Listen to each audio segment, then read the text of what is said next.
ಅಂತ cooking blog ಬಂದೇ ಬಿಡ್ತು, ಏನಕ್ಕೆ ಎಷ್ಟು ದಿನ ಲೇಟ್ ಆಯಿತು ಅಂತ ಎಲ್ಲ ನೀವು ಯೋಚನೆ ಮಾಡ್ತಿರ್ತೀರ. ಸೊ ನಾವು ಎಲ್ಲ ಥರ ವಿಡಿಯೋ ಮಾಡೋದ್ರಿಂದ ಕುಕಿಂಗ್ ಬ್ಲಾಗ್ನ ಪೂರ್ತಿ ಕಾನ್ಸಂಟ್ರೇಟ್ ಮಾಡೋಕ್ಕಾಗ್ತಿಲ್ಲ. ಅಲ್ಲಲ್ಲೇ ಬರುತ್ತೆ. ನಿಮ್ಗೆ ಏನಾದರೂ ಒಳ್ಳೊಳ್ಳೆ ರೆಸಿಪಿ ಬೇಕು ಅಂತ ಅಂದರೆ ನಮಗೆ ಕಮೆಂಟ್ ಮಾಡಿ, ಖಂಡಿತವಾಗ್ಲೂ ಮಾಡಾಕ್ತೀವಿ. ನೀವು ಯಾವ ಥರ ವಿಡಿಯೋ ಕೇಳ್ತೀರಾ ಆ ರೀತಿ ವಿಡಿಯೋ ಮಾಡೋದಕ್ಕೆ ತುಂಬ ಪ್ರಯತ್ನ ಪಡ್ತಾ ಇದ್ದೀವಿ. ಸೊ ಕುಕಿಂಗ್ ಬ್ಲಾಗು ಯಾವ ಥರ ಕುಕ್ ಬೇಕು, ನಾನ್ ವೆಜ್ಜಲ್ಲಿ ಬೇಕಾ ವೆಜ್ಜಲ್ಲಿ ಬೇಕಾ ಅಂತ ಕೇಳಿದ್ರೆ ನಾವು ಆ ರೀತಿ ಮಾಡ್ಕೊಡೋದಕ್ಕೆ ಟ್ರೈ ಮಾಡ್ತೀವಿ. ಸೊ ಇವತ್ತು ನಾನು ಯಾವ ಅಡುಗೆ ಮಾಡ್ತಾ ಇದ್ದೀನಿ ಅಂತ ಯೋಚನೆ ಮಾಡ್ತಾ ಇದ್ದೀರಾ? ಯಾವುದು ಡಿಫ್ರೆಂಟಾಗಿ ಯಾವುದೋ ಕಂಟ್ರಿದು ಏನೂ ಮಾಡ್ತಾ ಇಲ್ಲ. ನಾನು ಮಾಡ್ತಾ ಇರೋದು ಬಂದು ಪ್ಯೂರ್ ನಾಟಿ ಸ್ಟೈಲು, ಹಳ್ಳಿ ಕಡೆ ಮಾಡುವಂಥ ನುಗ್ಗೆ ಸೊಪ್ಪಿನ ಉಪ್ಸಾರು.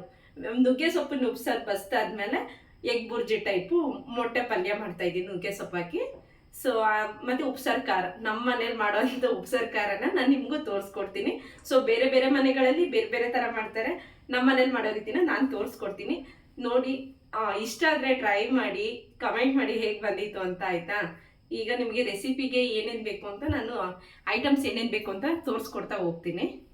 ಸೊ ನಾನು ಮಾಡ್ತಿರೋ ರೆಸಿಪಿ ಬಂದು ನುಗ್ಗೆ ಸೊಪ್ಪಿನ ಉಪ್ಸಾರು ಆಗಿರೋದ್ರಿಂದ ಮೇನ್ ಬೇಕಾಗಿರೋದು ನುಗ್ಗೆ ಸೊಪ್ಪು. ನಾನೆಲ್ಲ ಕ್ಲೀನ್ ಮಾಡಿ ಇಟ್ಕೊಂಡಿದ್ದೀನಿ. ನೋಡಿ, ಇದರೆಲ್ಲ ಬಿಡಿಸ್ಕೊಂಡಿದ್ದೀನಿ, ಕಡ್ಡೆಯಿಂದ ಸೆಗ್ರಿಗೇಟ್ ಮಾಡಿದ್ದೀನಿ. ನುಗ್ಗೆ ಸೊಪ್ಪು ನಾನು ತೊಗರಿಬೇಳೆ ಹಾಕಿ ನುಗ್ಗೆ ಸೊಪ್ಪು ಉಪ್ಸಾರು ಮಾಡ್ತೀನಿ. ಕೆಲವರು ತರಗುಣಿ ಕಾಳು ಹಾಕಿನೂ ಮಾಡ್ತಾರೆ. ಸೊ ಅದಕ್ಕೆ ಮೊಟ್ಟೆ ಪಲ್ಯ ಹಾಕಿ ಮಾಡಿದ್ರೆ ಚೆನ್ನಾಗಿರಲ್ಲ. ತೊಗರಿಬೇಳೆ ಜೊತೆಗೆ ಮೊಟ್ಟೆ ಪಲ್ಯ ತುಂಬ ಚೆನ್ನಾಗಾಗುತ್ತೆ. ಹೆಸ್ರು ಕಾಳು ಹಾಕ್ಬಿಟ್ಟು ಮಾಡಿದ್ರು ಮೊಟ್ಟೆ ಪಲ್ಯ ತುಂಬ ಚೆನ್ನಾಗಾಗುತ್ತೆ. ನಾವು ರೆಗ್ಯುಲರಾಗಿ ನಮ್ಮ ಮನೆಗಳಲ್ಲಿ ಮಾಡೋ ಅಂಥದ್ದು ತೊಗರಿಬೇಳೆ ಹಾಕಿ. ಸೊ ನಾನು ತೊಗರಿಬೇಳೆ ತೊಗೊಂಡಿದ್ದೀನಿ.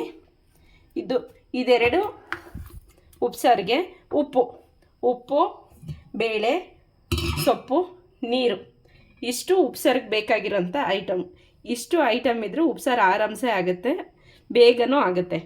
ಸೊ ಉಪ್ಪಿನೆಸ್ರು ಖಾರ ಮಾಡೋದಕ್ಕೆ ನೋಡಿ, ಮೆಣಸಿನ್ಕಾಯಿ 20 ತೊಗೊಂಡಿದ್ದೀನಿ, 1 ಗೆಡ್ಡೆ ಬೆಳ್ಳುಳ್ಳಿ, ಒಂದು 7ರಿಂದ 8 ಮೆಣಸು, 2 ಚಮಚ ಜೀರಿಗೆ, ಸ್ವಲ್ಪ ರುಚಿಗೆ ತಕ್ಕಷ್ಟು ಉಪ್ಪು, ಅರ್ಧ ನಿಂಬೆಹಣ್ಣು ಗಾತ್ರ, ನಿಂಬೆಹಣ್ಣಿಗಿಂತ ಸ್ವಲ್ಪ ಕಡಿಮೆ ಇದೆ.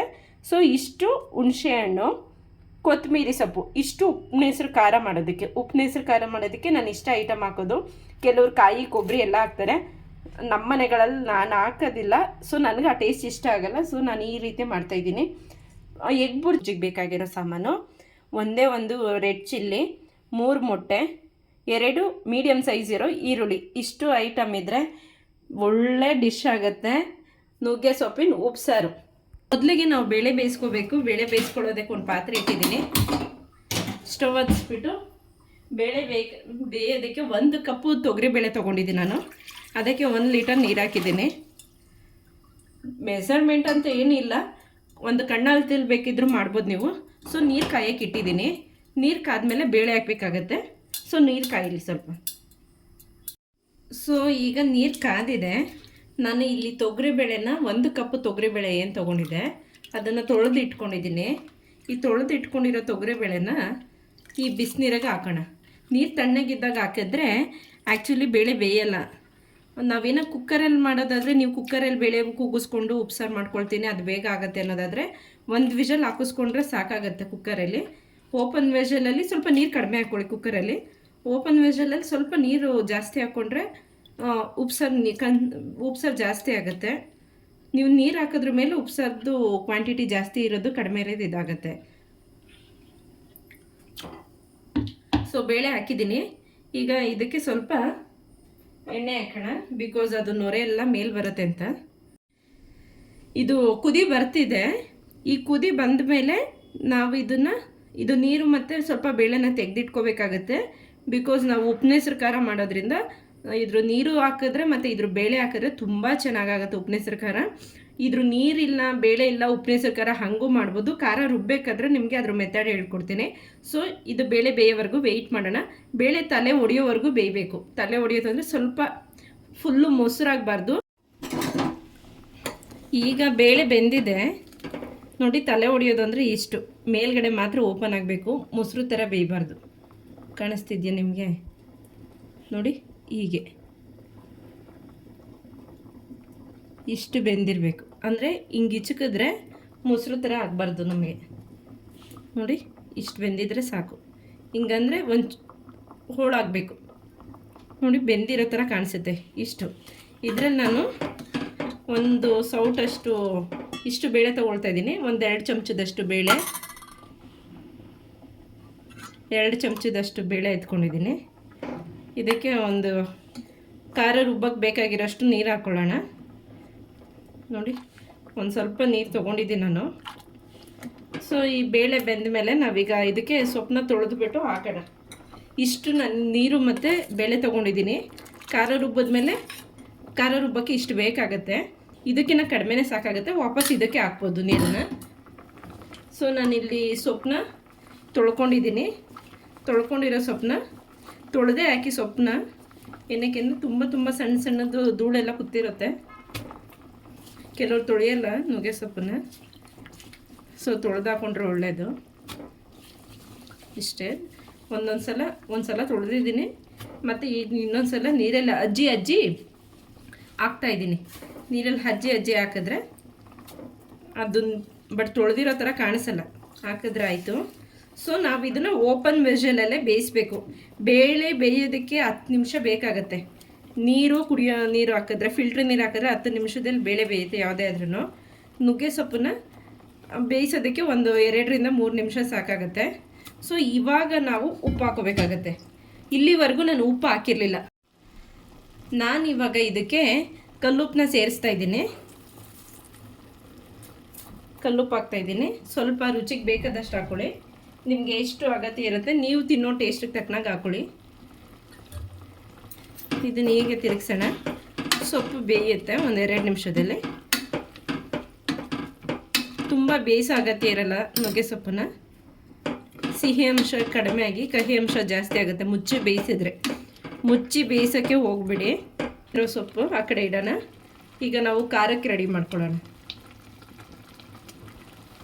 ಈಗ ನಾವು ಮೆಣಸಿನ್ಕಾಯಿ ಹುರ್ಕೋಬೇಕು. ಉಪ್ಪಿನೆಸ್ರು ಖಾರ ಮಾಡ್ತಾಯಿದ್ದೀನಿ. ಉಪ್ಪಿನೆಸ್ರು ಖಾರ ಮಾಡೋದಕ್ಕೆ ಈ ಕಡೆಗೆ ಒಂದು 20 ಮೆಣಸಿನ್ಕಾಯಿ ತೊಗೊಂಡಿದ್ದೀನಿ. ನಮಗೆ 1 2 3 ಡೇಸ್ಗೆ ಆಗುತ್ತೆ ಇದು ಉಪ್ಸಾರು ಖಾರ. ಒಂದು ಸಲ ಮಾಡಿಕೊಂಡು ನೀವು ಒಂದು 15 ಡೇಸ್ವರೆಗೂ ಸ್ಟೋರ್ ಮಾಡಿ ಇಟ್ಕೋಬೋದು. ಇದಕ್ಕೆ 1 ಡ್ರಾಪ್ ಆಯಿಲ್ ಹಾಕ್ತಾಯಿದ್ದೀನಿ. ಜಾಸ್ತಿ ಆಯಿಲ್ ಏನು ಅಗತ್ಯ ಇಲ್ಲ. ಹಾಕ್ತಿರೇನೂ ಉರಿಬೋದು. ಸ್ವಲ್ಪ ಖಾರ ಕಪ್ಪಾಗ್ಬಿಡುತ್ತೆ.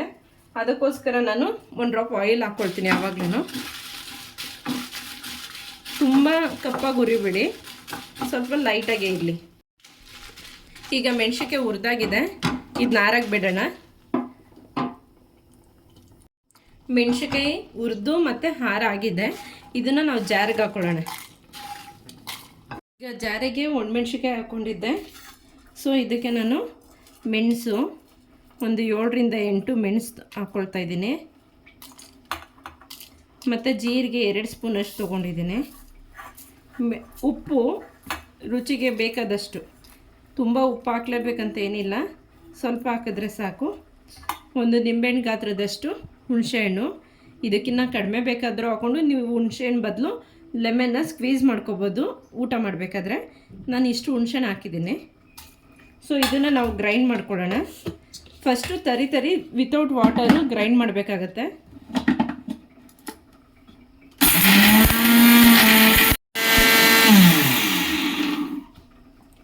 ಇಷ್ಟು ತರಿಯಾಗಿದೆ. ಇದಕ್ಕೆ ನಾವೀಗ ಸ್ವಲ್ಪ ಬೇಳೆ ಹಾಕ್ತಿದ್ದೀನಿ. ಅದ್ರ ಜೊತೆಗೆ ಸ್ವಲ್ಪ ನೀರು ಕೂಡ ಹಾಕ್ತಾಯಿದ್ದೀನಿ. ನೀರು ಮತ್ತು ಬೇಳೆ, ಬೆಳ್ಳುಳ್ಳಿ ಇಷ್ಟು ಹಾಕಿ ಇವಾಗ ಗ್ರೈಂಡ್ ಮಾಡ್ತೀನಿ.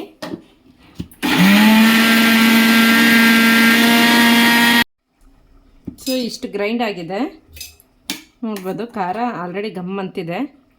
ಇಷ್ಟಾಗಿರೋ ಖಾರಕ್ಕೆ ನಾನೀಗ ಸ್ವಲ್ಪ ಕೊತ್ತಂಬರಿ ಸೊಪ್ಪು ಹಾಕ್ತಿದ್ದೀನಿ. ಲಾಸ್ಟಲ್ಲಿ ಹಾಕಬೇಕು ಯಾವಾಗಲೂ ಕೊತ್ತಂಬರಿನ. ಕೆಲವರು ಬೆಳ್ಳುಳ್ಳಿನೂ ಲಾಸ್ಟಲ್ಲಿ ಹಾಕ್ತಾರೆ. ಬೆಳ್ಳುಳ್ಳಿನ ಸ್ವಲ್ಪ ಜಜ್ಜಿ ಹಾಕಿ ಲಾಸ್ಟಲ್ಲಿ ಹಾಕೋದಾದರೆ ಮಿಕ್ಸಿಲಿ ಗ್ರೈಂಡ್ ಆಗಲ್ಲ.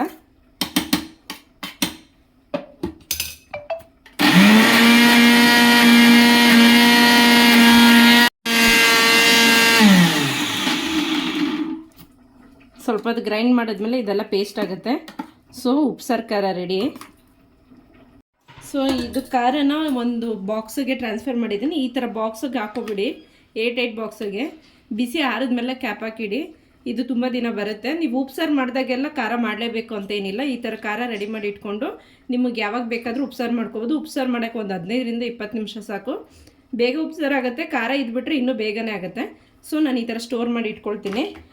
ಈಗ ಜಾರನ್ನ ತೆಗೆದಿದ್ವಲ್ಲ, ಈ ಜಾರಿಗೆ ಸ್ವಲ್ಪ ಉಪ್ಸಾರು ಇತ್ತು ನೋಡಿ, ಖಾರಕ್ಕೆ ಅಂತ ಇಟ್ಕೊಂಡಿದ್ದು ನೀರು ಇನ್ನೂ ಮಿಕ್ಕಿರುತ್ತೆ, ಅದನ್ನು ಹಾಕ್ಕೊಳ್ಳೋಣ. ಹಾಕ್ಬಿಟ್ಟು ಸ್ವಲ್ಪ ಇದನ್ನು ಕಲಿಸ್ಬಿಟ್ಟು ಉಪ್ಸಾರಲ್ಲಿ ಮಿಕ್ಸ್ ಮಾಡೋಣ. ನಾವು ಖಾರ ರುಬ್ಕೊಂಡು ಬರೋಷ್ಟರಲ್ಲಿ ಇಲ್ಲಿ ಸೊಪ್ಪು ಕೂಡ ಬೆಂದಾಗಿದೆ ನೋಡ್ಬೋದು. ಖಾರ ರುಬ್ಬಷ್ಟರಲ್ಲಿ ಸೊಪ್ಪು ಬೆಂದ್ಬಿಡುತ್ತೆ, ತುಂಬಾ ಫಾಸ್ಟಾಗಿ ಬೇಯುತ್ತೆ ನುಗ್ಗೆ ಸೊಪ್ಪು. ಈಗ ನಾವು ಈ ಜಾರ ಏನು ತೊಳೆದಿರೋ ನೀರಿತ್ತಲ್ಲ, ಖಾರ ತೊಳೆದ ನೀರನ್ನ ಹಿಂಗೆ ಹಾಕ್ಕೊಳ್ಳೋಣ. ಮತ್ತೆ ಉಪ್ಸಾರು ಮಾಡಿದಾಗ ಖಾರ ತೊಳೆದ ನೀರು ಬೇಕು ಅಂತ ಏನಿಲ್ಲ, ಬೇಕಾದರೆ ನೀವು ಅದೇ ಖಾರನ ಸ್ವಲ್ಪ ನೀರಲ್ಲಿ ಕಲಸಿ ಹಾಕೋಬೋದು ಟೇಸ್ಟಿಗೆ ಬೇಕು ಅಂದರೆ. ಸೊ ನಾವು ಖಾರನ ಉಪ್ಸಾರಲ್ಲಿ ಕಲಿಸ್ಕೊಳ್ಳೋದ್ರಿಂದ ಸೊ ಮುಂಚೆನೂ ಖಾರ ಹಾಕೋ ಅಗತ್ಯ ಇಲ್ಲ. ಈಗ ಇದನ್ನು ಬಸ್ಕೊಳ್ಳೋಣ. ಇದಾಗಿದೆ ಉಪ್ಸಾರು ನೋಡಿ, ಉಪ್ಸಾರು ಕಲರು ಈ ಥರ ಬರುತ್ತೆ. ಬೇಳೆ ಹಾಕಿದ್ರೆ ಈ ಕಲರ್ ಬರುತ್ತೆ. ನೀವು ಹಾಕೋ ಕಾಳುಗಳ ಮೇಲೆ, ಬೇಳೆಗಳ ಮೇಲೆ ಡಿಪೆಂಡ್ ಆಗುತ್ತೆ ಉಪ್ಸಾರು ಕಲರು. ಕ್ವಾಂಟಿಟಿ ಹಾಕೋದ್ರ ಮೇಲೂ ಡಿಪೆಂಡ್ ಆಗುತ್ತೆ. ನಾನು ಸ್ವಲ್ಪ ಬೇಳೆ ಕ್ವಾಂಟಿಟಿ ಜಾಸ್ತಿ ಹಾಕಿದ್ದೀನಿ. ಈ ಥರ ಕೆಳಗಡೆ ಒಂದು ಪಾತ್ರೆ ಇಟ್ಬಿಟ್ಟು ಈ ಸೊಪ್ಪು ಜಾಲ್ ಬರುತ್ತಲ್ಲ, ಅದರೊಳಗಡೆ ಇದನ್ನು ಬಸ್ಕೊಳ್ಳೋಣ.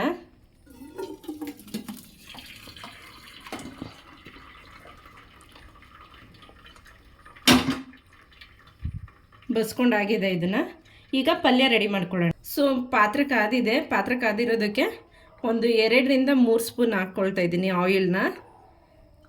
ನಮ್ಮ ಮನೆಯಲ್ಲಿ ನಾವು ಕೊಕೊನಟ್ ಆಯಿಲ್ನ ಬಳಸ್ತೀವಿ, ನಾವೇ ಮಿಲ್ ಮಾಡಿಸ್ಕೊಂಡಿರೋದು. ಇದು ಮನೆಯಲ್ಲೇ ಮಿಲ್ ಮಾಡಿಸಿರೋಂಥ ಆಯಿಲು, ಕೊಕೊನಟ್ಟು ಮತ್ತು ಕಡಲೆಬೀಜ 2 ಸೇರಿ ಮಿಲ್ ಮಾಡಿಸಿ ಇಟ್ಕೊಂಡಿದ್ದೀವಿ ನಾವು. ಸೊ ಇಲ್ಲಿ ಎಣ್ಣೆ ಕಾದಿದೆ. ನಾವು ಆಗಲೇ ತೋರಿಸಿದ್ನಲ್ಲ ಹಚ್ಕೊಂಡಿರೋಂಥ ಈರುಳ್ಳಿ ಮತ್ತು ಒಣಮೆಣ್ಸಿನ್ಕಾಯಿ ಈಗ ನಾವು ಬಳಸ್ತೀವಿ. ಕಾದಿರೋ ಎಣ್ಣೆಗೆ ಒಂದೇ ಒಂದು ಮೆಣಸಿನ್ಕಾಯಿ 4 ಭಾಗ ಮಾಡಿದ್ದೀನಿ. ತುಂಬ ಏನು ಹಾಕೋ ಅಗತ್ಯ ಇಲ್ಲ ಇದಕ್ಕೆ. ಎಗ್ ಫ್ಲೇವರು, ನುಗ್ಗೆ ಸೊಪ್ಪಿನ ಫ್ಲೇವರೇ ಡಾಮಿನೇಟ್ ಆಗಬೇಕು, ಇಲ್ಲ ಈರುಳ್ಳಿ ಫ್ಲೇವರ್ ಡಾಮಿನೇಟ್ ಆಗಬೇಕು. ಸೊ ವೆಜ್ಜವರು ಬೇಜಾರು ಮಾಡ್ಕೋಬೇಡಿ. ವೆಜ್ಜವ್ರಿಗೆ ಎಗ್ ಬದಲು ಕಾಯಿ ತುರಿ ಹಾಕ್ಕೊಳ್ಳಿ. ಕಾಯಿ ತುರಿ ಹಾಕಿದ್ರೆ, ಕಾಯಿ ತುರಿ ಮತ್ತು ಧನಿಯಾ ಪುಡಿ ಹಾಕಿ ಪಲ್ಯ ಮಾಡಿದ್ರೆ ತುಂಬ ಚೆನ್ನಾಗಾಗುತ್ತೆ. ಸೇಮ್ ಮೆಥಡೆ. ಈಗ ಈರುಳ್ಳಿ ಹಾಕ್ತಾ ಇದ್ದೀನಲ್ಲ, ಈರುಳ್ಳಿ ಎಲ್ಲ ಫ್ರೈ ಮಾಡ್ಕೋಬೇಕು. ಮೀಡಿಯಮ್ ಸೈಜ್ 2 ಈರುಳ್ಳಿ ಹಾಕಿದ್ದೀನಿ. ವೆಜ್ಜವರು ಸೇಮ್ ಇದೇ ಥರನೇ ಪಲ್ಯ ಮಾಡ್ಕೊಳ್ಳಿ, ತುಂಬ ಚೆನ್ನಾಗಿರುತ್ತೆ. ಪಲ್ಯ ಮಾಡಬೇಕಾದ್ರೆ ನಾವು ಈ ಎಗ್ಗೆ ಯಾವಾಗ ಹಾಕ್ತೀನಿ ಆವಾಗ ಕಾಯಿ ತುರಿ ಹಾಕ್ಬಿಟ್ಟು 1 ಸ್ಪೂನ್ ಧನಿಯಾ ಪುಡಿ ಹಾಕಿದ್ರೆ ಸೇಮ್ ಎಗ್ ಪಲ್ಯ ಏನು ಟೇಸ್ಟ್ ಬರುತ್ತೆ ಅದೇ ಟೇಸ್ಟೇ ಬರುತ್ತೆ. ನಾನಿಲ್ಲಿ ಕಾಯಿ ತುರಿ ಹಾಕ್ತಿಲ್ಲ, ನಾನು ಮಂಡೇ ಏನಾದರೂ ಮಾಡಿದ್ರೆ ಮಾತ್ರ ಕಾಯಿ ತುರಿ ಆ್ಯಡ್ ಮಾಡ್ತೀನಿ. ನಾನು ಪ್ರಿಪೇರ್ ಮಾಡೋದೇ ಜಾಸ್ತಿ ಎಗ್ಗನ ಪಲ್ಯ. ಎಗ್ ಹಾಕಿ ಮಾಡಿದ್ರೆ ನಮ್ಮ ಮನೇಲಿ ಎಲ್ರಿಗೂ ಇಷ್ಟ ಆಗುತ್ತೆ. ಜೇಶು ತುಂಬ ಇಷ್ಟಪಟ್ಟು ತಿಂತಾನೆ. ಸೊ ಈಗ ಈರುಳ್ಳಿ ಸ್ವಲ್ಪ ಕ್ರಂಚಿ ಥರನೇ ಇದೆ, ಸ್ವಲ್ಪ ಮಾತ್ರ ಫ್ರೈ ಆಗಿದೆ. ಈ ಟೈಮಲ್ಲಿ ನಾವು ಸೊಪ್ಪಿಗೂ ಉಪ್ಪು ಹಾಕಿರ್ತೀವಿ, ಮೊಟ್ಟೆಗೆ ಆಗುವಷ್ಟು ಮಾತ್ರ ಹಾಕಬೇಕು. ನೋಡಿ, ನಾನೊಂದು 1/4 ಟೀ ಸ್ಪೂನಷ್ಟು ಸಾಲ್ಟ್ ತೊಗೊಂಡಿದ್ದೀನಿ. ಇಷ್ಟೇ ಸಾಕಾಗುತ್ತೆ, ಏಕೆಂದರೆ ಸೊಪ್ಪಲ್ಲಿ ಉಪ್ಪಿರುತ್ತೆ. ಬೇಕಿದ್ದರೆ ಸೊಪ್ಪು ಹಾಕಿದ್ಮೇಲೆ ನೀವು ಉಪ್ಪನ್ನ ಆ್ಯಡ್ ಮಾಡ್ಬೋದು. ಇದನ್ನೊಂಚೂರು ಫ್ರೈ ಆದ ತಕ್ಷಣ ನಾವು ಎಗ್ ಹಾಕ್ಕೊಳ್ಳೋಣ. ಈಗ ಈರುಳ್ಳಿ ಫ್ರೈ ಆಗಿದೆ. ಈರುಳ್ಳಿ ಫ್ರೈ ಆದಮೇಲೆ ಒಂದೊಂದೇ ಮೊಟ್ಟೆನ ಈ ಥರ ಬೌಲಿಗೆ ಹಾಕ್ಕೊಳ್ತೀನಿ. ನಾನು ಡೈರೆಕ್ಟಾಗಿ ಹಾಕಲ್ಲ, ಈ ಥರ ಬೌಲಿಗೆ ಹಾಕ್ಕೊಂಡು ಸ್ಮೆಲ್ ಇದೆಯಾ ಇಲ್ವಾ ಅಂತ ಚೆಕ್ ಮಾಡಿಕೊಂಡು ಆಮೇಲೆ ಇದು ಪಲ್ಯಕ್ಕೆ ಆ್ಯಡ್ ಮಾಡ್ತಾಯಿದ್ದೀವಿ. ಒಂದೊಂದು ಸಲ ಮೊಟ್ಟೆ ಹೋಗಿರೋದು ಸಿಕ್ಕಿದ್ರೆ ನಿಮಗೆ ಪಲ್ಯನೇ ಹೋಗ್ಬಿಡುತ್ತೆ. ಸೊ ಮೊಟ್ಟೆನ ಚೆಕ್ ಮಾಡ್ಕೊಂಡು ಈ ಥರ ಟೆಸ್ಟ್ ಮಾಡ್ಕೊಳ್ಳಿ. ಸ್ಮೆಲ್ ಮಾಡಿದ್ರೆ ಗೊತ್ತಾಗುತ್ತೆ. 7 ಕೆಲಿ ರೆಡ್ಡಿಶ್ ಲೈನ್ ಬಂದಿರುತ್ತೆ. ಆ ಥರ ಎಗ್ಗಿದ್ರೆ ದಯವಿಟ್ಟು ಯೂಸ್ ಮಾಡಲೇಬೇಡಿ ಪಲ್ಯಕ್ಕೆ, ಪಲ್ಯ ಟೇಸ್ಟೇ ಹಾಳಾಗುತ್ತೆ. ನೋಡಿ, ಈರುಳ್ಳಿ ಫ್ರೈ ಆಗಿರೋ ಈರುಳ್ಳಿಗೆ ಒಂದೊಂದೇ ಮೊಟ್ಟೆನ ಹಾಕ್ಕೊಳ್ತೀನಿ.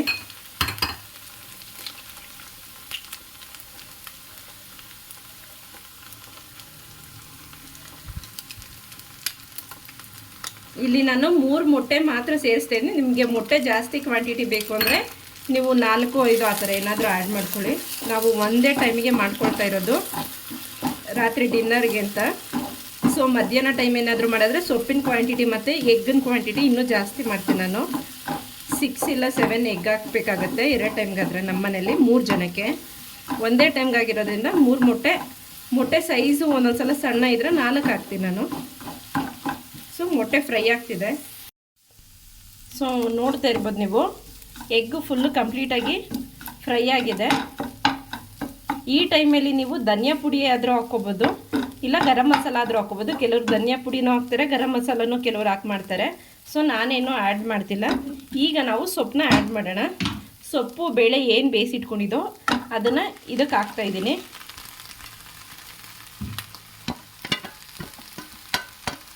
ಈ ಮೆಥಡಲ್ಲಿ ಮಾಡಿ ನೋಡಿ, ತುಂಬ ಚೆನ್ನಾಗಿರುತ್ತೆ ಪಲ್ಯ ಅಂತೂ, ಟೇಸ್ಟಿಯಾಗಿರುತ್ತೆ.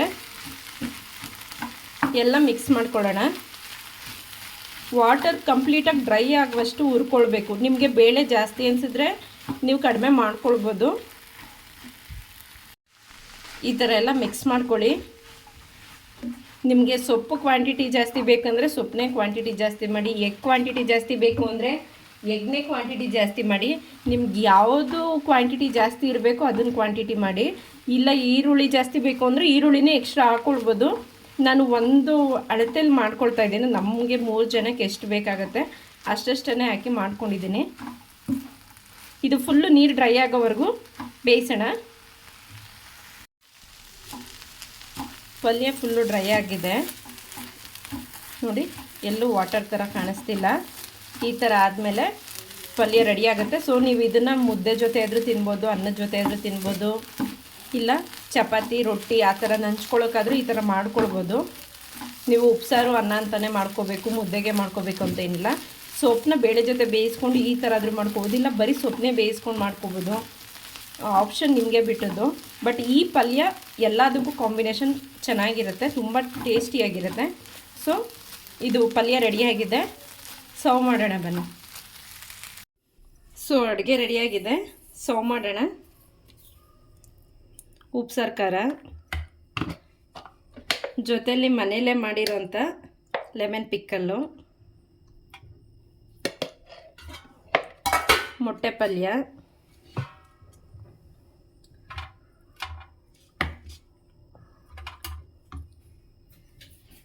ಬಿಸಿ ಬಿಸಿ ರಾಗಿ ಮುದ್ದೆ ವಿತ್ ಲೆಮನ್ ಇಟ್ಕೊಳ್ಳಿ. ಲೆಮನ್ ಹಾಕ್ಕೊಂಡ್ರೆ ಉಪ್ಸಾರು ತುಂಬ ಟೇಸ್ಟಿಯಾಗಿರುತ್ತೆ.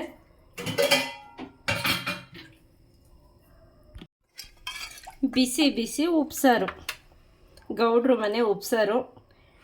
ಮನೇಲಿ ಟ್ರೈ ಮಾಡಿ ಕಮೆಂಟ್ ಮಾಡಿ ಹೇಗೆ ಬಂದಿತ್ತು ಅಂತ ನನಗೆ ಹೇಳಿ. ಯಾವುದಾದ್ರೂ ರೆಸಿಪಿ ಬೇಕು ಅಂದರೆ ನನಗೆ ಕಮೆಂಟಲ್ಲಿ ತಿಳಿಸ್ಕೊಡಿ. ಆ ರೆಸಿಪಿನ ನಿಮಗೆ ಮಾಡಿಕೊಡೋದಕ್ಕೆ ಟ್ರೈ ಮಾಡ್ತೀನಿ. ಬಾಯ್, ಥ್ಯಾಂಕ್ ಯು.